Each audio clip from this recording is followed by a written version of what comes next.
Hey, it's NPR's Book of the Day. I'm Andrew Limbong. If I were to ask you, what book best describes you? Could you answer? Not necessarily, your favorite book, but what's the book that best represents your entire vibe? I can give you a second to think about it, but it's kind of hard, right? Now, imagine trying to encapsulate an entire state with a book. That's exactly what some of my colleagues did for a project that offers book recommendations from all 50 states plus some.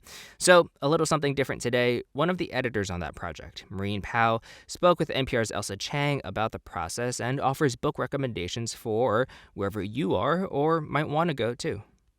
It is June, and all across the country, the school year is winding down and the summer travel season is revving up.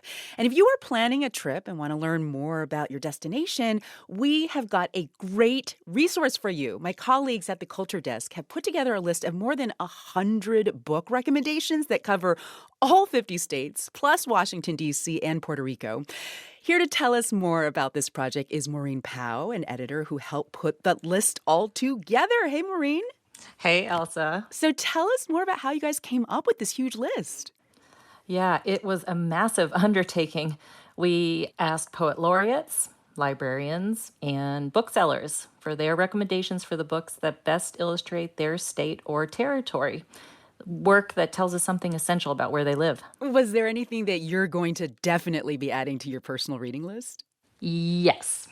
From the South, I'm excited to check out a volume of poetry that was a recommendation of Catherine Pierce. She's the poet laureate of Mississippi, and she suggested Native Guard. That's by former U.S. poet laureate Natasha Trethewey. And the collection's named for the regiment of Black soldiers who fought for the Union. And in Native Guard, Trethewey weaves their history in with her own memories of growing up in Mississippi. Then from out west, another one that caught my eye was from Nevada's poet laureate, Gail Marie Pallmeyer. She recommended a volume that's called How the Light Gets In by a poet named Kirk Robertson. And Pallmeyer told NPR that Robertson's poetry made her see how the state's starkly beautiful desert is both brutal and tender, and how his work inspired her to make Nevada her home. Well, apart from poetry, what other kinds of books did people recommend? We got a lot of recommendations for books that were by and about Native people, and this was both fiction and nonfiction and also poetry, actually. There are memoirs from Alaska. We have a book called Blonde Indian by Ernestine Hayes, and that book traces her roots to a Tlingit village in Juneau and also ties in, sort of intersperses Native stories throughout her personal narrative. And there's also short story collections. There's one called The Bead Workers by Beth Pyatot, and that's a recommendation from Idaho.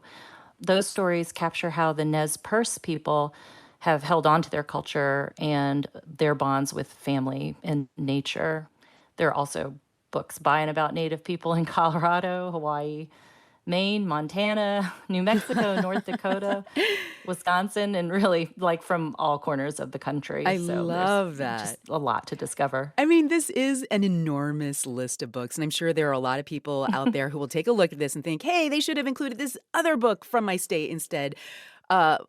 Just speaking for myself, I see there's one recommendation for California where I'm from, a novel called Mary Coyne by Marissa Silver. I've never read that novel. I'm sure it's great, but I would also love to recommend Fiona and Jane, a novel by Jean Chen Ho. It's about an incredible lifelong friendship between two Asian American women growing up in Southern California. Absolutely adored that book. Yeah, that actually sounds amazing to me. And, you raise a really good point. We should think about this list as sort of a starting point. And really, in fact, we want to hear from NPR listeners who we know are very opinionated about this kind of thing. Oh, yeah.